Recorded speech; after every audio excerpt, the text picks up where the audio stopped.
Buen día, querido estudiante, es un fraternal saludo. Queremos que nos explique eso, profesor, que pues, usted prometió que no iba a hablar que había tres Marías, pero en la Biblia nada más habla de dos Marías, profesor. ¿Cómo es eso, profesor? ¿Y cuáles son esas? Que la bandida, profesor, y que la Inmaculada y la otra, María Dolores. Bueno, queridos estudiantes, siéntense de todas maneras. Nosotros sabemos que en este libro muchas veces se mencionan las dos Marías. Y que también se mencionan los dos Jesucristos, que el uno era hermano gemelo del otro, que el uno lo llaman Tomás, y totalmente que esto es como la muerte de Adolfo Hitler, que no se sabe dónde está y que aparece en fotos, y hoy en día aparece en fotos cuando no existían fotos, y etcétera, una cantidad de cosas de aquella cuestión de este libro, que la gente toma como verdad. Cuando yo quiero hablarle de las tres Marías, y de Claudio Ruchurtu es porque sencillamente cuando en el Espotero de los de la Rosa, que es el próximo libro mío, que de todas maneras coge apenas un tiempecito, ahí no se mencionan ahí familias aún antiguas y viejas, como las mamás de Jenny, eh, eh, la señora del lado de, de Margarita, que daba agua de maíz, y Vicente Jobo para que los muchachos jugaran en la quemada. Todavía no había idea de que en el año 70 se poblara tanto de Palenquero, lo que hoy se conoce como la politización de la etnia, donde hay una cantidad de gente corrupta, incluso algunos que han llegado al consejo, están en el consejo con las cuestiones de las becas y la vaina. Entonces, cuando se hacen grandes investigaciones nos damos cuenta, bueno, ese barrio tenía un gran arroyo y eran senegales por todas partes y barro y tal, hasta que don Víctor hace con las catapilas, con Padilla y el viejo González, que era la mano derecha liberal, empiezan a meter carretillas, catapilas, hacer caminillos y vaina. Bueno, por esas mismas calles por allá en los años 90 y pico. Fue caminado por al que dicen el mejor alcalde de Barranquilla, Bernardo Hoyo, pero mucho antes, allá en las épocas del 60 y pico, 60, fue, y dicen que había un hombre jovencito, pequeñito, que todavía camina, para hace poco caminaba por las calles de Barranquilla y que tiene todos los hijos, son doctores y locutores y tal, llamado Claudio Ruchurtu. Este hombre peleaba con el ejército. Este hombre se metía allá, muchos dicen que a fumar tabaco cubano, o otros dicen que como era un líder se montaba y tal, y cuando viene a ver la gente lo seguía. Y él, antes de llegar a la Telefónica, que era un criadero de chivo y montes, donde inmensos tierras ahí que muchos creían que eran baldías, pero no tenían alambre púa y todo, y esa era la famosa Telefónica, creo que era del gobierno, del Estado. De todas maneras, ahí salían chivos silvestres, chivo bobó, y Claudio se metía allá y la gente lo veía y pasaba ahí muchas veces. Hola, María Dolores. María Dolores es una mujer que es la del falso testamento de María en mi próximo libro, que ya están los manuscritos. Voy a esperar a imprimir este segundo para lanzar ese. Y él dice María Dolores, que tenía un nietecito de huérfano de apenas unos 4, 5, 6 años que llegaba ya, que es este que les está narrando, a un pequeñito. Le decía Claudio, María, ya te vas allá por el tabaco allá. Bueno, resulta que él luchaba y peleaba con la policía y la gente se metió y se lo llevaban y lo defendían y otra vez se metía, hasta que hoy en día el mismo lugar donde está el barrio Nueva Esperanza, que es frontera con la iglesia de Fátima y el barrio allí, que fue aquel antiguo espotero, pero también con el transcurso de los tiempos pasó Bernardo Hoyos con bota, pasaba con bota, cogía el pico y se ponía a picar y vaina, haciendo propaganda política y tal, y la gente lo abrazaba y él abrazaba y se metía en la casa de unas palenqueras que vivían cerquita y abrazaba a María Dolores y se metía en la esquina de María Dolores y el padre Bernardo Hoyos corría el barrio y así ese barrio que apenas en la historia olvidada del barrio Valle se pueden narrar algunas cositas, apenas de algunas personas, donde comenzó la pila, en los Padillas y eso. Resulta que esa es una de las Marías, María Dolores, la del falso testamento de María.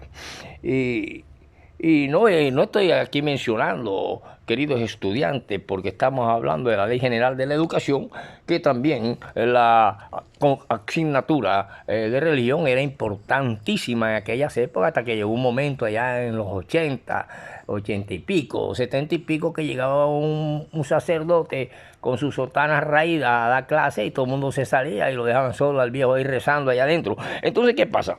Que cuando Claudio Ruchurto abraza y pasa y la gente nace la nueva esperanza, viene el padre Bernardo Hoyos mucho más adelante, dicen que este Claudio Ruchurto fue concejal. Y hasta hace poco iba al consejo y le daban unas moneditas para que tuviera y tal. Los amigos que tuvo allá. De tal manera que el doctor Claudio Ruchurto era doctor. Fue, dicen todos historiadores, el iniciador del barrio Nueva Esperanza, que hoy en día tiene junta comunal y quizá lo niegan. Era el que luchaba para que ahí se metieran e hicieran casitas de cartón y de vaina, y después con el tiempo y una casa iba a dar un poco de plata.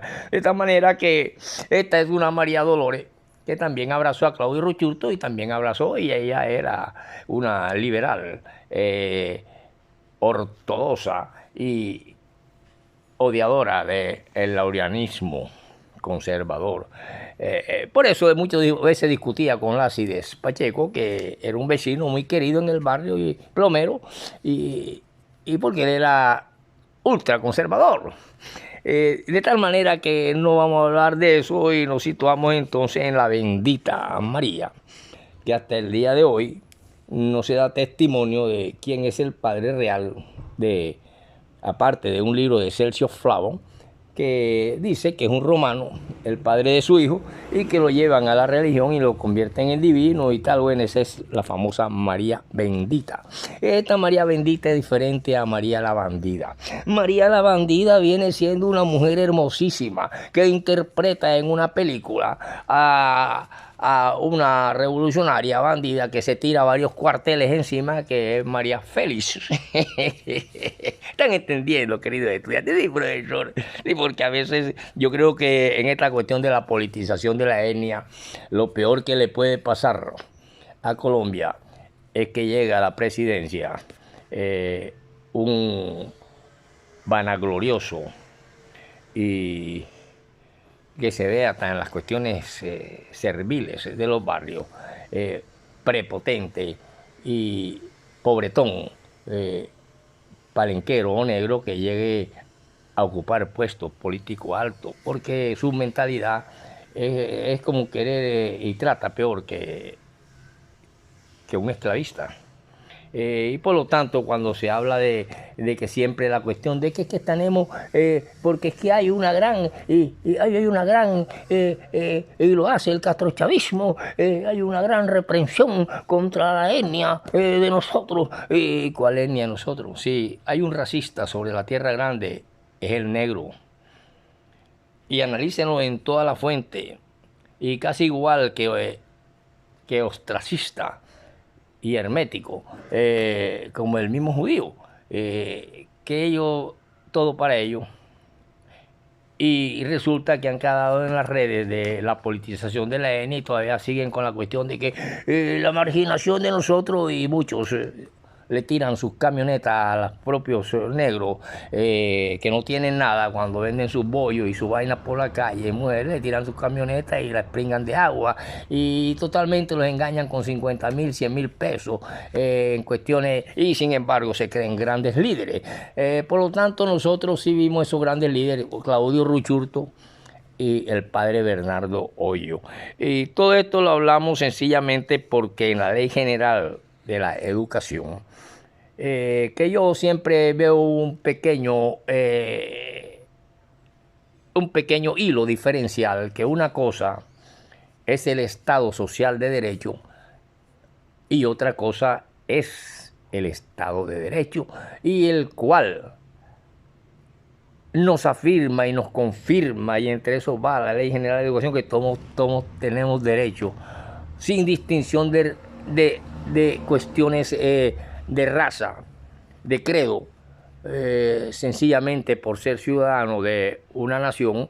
A la educación, tenemos derecho a la educación, al trabajo y una cuestión, pero resulta que cuando una persona que sale de una vida, de un barrio y no ha tenido nada, llega a un poder público, es fácilmente corrompible y empieza a pesar el individualismo y cree que el progreso es que ya esta sociedad ha progresado porque yo acabé de comprar 2 casas más con el puesto político, que otro corrupto en el poder local aquí en Barranquilla o en Medellín o en cualquier parte me ha dado ese político y tengo un puesto corbatudo. Cosa que no pasa con usted, profesor, porque usted es un intelectual y usted analiza el fenómeno como lo debe analizar el científico. El científico se sale del fenómeno y analiza el fenómeno fríamente para poder entender el fenómeno y poder destruirlo. Por lo tanto, cuando hablamos de leyes generales de la educación, nosotros vemos en el capítulo 6 del régimen de contratación y control fiscal. Fíjese, allá hay un control fiscal. Ya por lo tanto hay artículos que te están diciendo que el Fondo de Desarrollo de la Educación Superior, conocido como FONDESEC, se confirmará con las instituciones de educación superior que voluntariamente deseen participar en él. Los ingresos de este fondo se integran como sigue. Por lo tanto, el artículo 93 nos va diciendo aquí en el capítulo 6, y el que le hablé anterior es el artículo 90. En el artículo 93 del capítulo 6 nos está diciendo que salvo las excepciones consagradas en la presente ley, los contratos que para el cumplimiento de sus funciones celebren las universidades estatales u oficiales se regirán por las normas del derecho privado y sus efectos estarán sujetos a las normas civiles y comerciales según la naturaleza de los contratos. En el párrafo se expresa el decreto 222 de 1983 y este párrafo dice que se exceptúan de lo anterior los contratos de empresa, los cuales se someterán a las reglas previstas para ellos por el decreto que les dije, 222 de 1983 y demás disposiciones que lo modifiquen completamente o sustituyan. Hay mucho corrompimiento por corbata en la administración local, en la alcaldía de Barranquilla, en gente individualista, y todavía siguen con la cuestión de castrochavismo cuando hay un robo y un saqueo de tipo capitalista y organizativo que viola todas las normas, y entonces con la cuestión de que la discriminación, cuando en nuestra Constitución no hay discriminación, ni hay castrochavismo, ni hay nada sino sencillamente civiles y hombres que se dividen entre intelectuales, entre clases sociales, alta, media, baja, y que es diferente un semi-analfabeta y un analfabeta comparado con un hombre que no tenga ni un peso en el bolsillo, pero que es un intelectual, que es alguien que sabe por dónde le entra el agua al coco y que no utiliza corbatas para crearse o creerse como si fuese un dios esclavista que quiere esclavos al yo llegar a ser presidente, y sin embargo hay discriminación, cuando precisamente la palabra más querida y amada por un negro es que le digan negro, y eso está en la cabaña del tío Tom, del bíblico Tom, del santo Tom negro, del hombre educado que tenía tanto conocimiento aun siendo semianalfabeta, porque nunca fue prepotente ni nunca se creyó superior a nadie porque de ser un pobre come o un pobre semi-analfabeta y analfabeta con un puesto político, se cree el dios de ébano que camina a las calles de un espotrero donde habían solo sapos, donde habían solo hierbas por aquí y agua por acá, y había que brincar con las cocá, había que brincar con las alegrías y los bollos calientes y con el ombligo afuera y sin camisa por el barrio. Y entonces, oiga, profesor, pero nosotros sabíamos eso de Ruchurtu y las tres bandidas, profesor. Sí, porque en la tienda de Belio, frente a la ferretería Más por Menos, llegaba María Dolores, la del falso testamento de María, y decía, me jode esa vaina. Esa María era de un pueblo antiguo y que no tenía ninguna clase de educación, pero era honrada y honesta. Y decía, me jode esa vaina, la mondad del niño Flores, que es sagrada, burra vieja. Tú nada más eres puro peo que no huelen a nada. Déjate de tanta faltedad. Quítate de aquí. Negro palenquero, le dijo una vez al negro Chihuahua, que era el marido de María, la decente María, de ese Chihuahua que peleaba con Carlos Angulo, que fue campeón nacional antes, porque perdió el título con Bernardo Hoyo. Nos vemos en la próxima.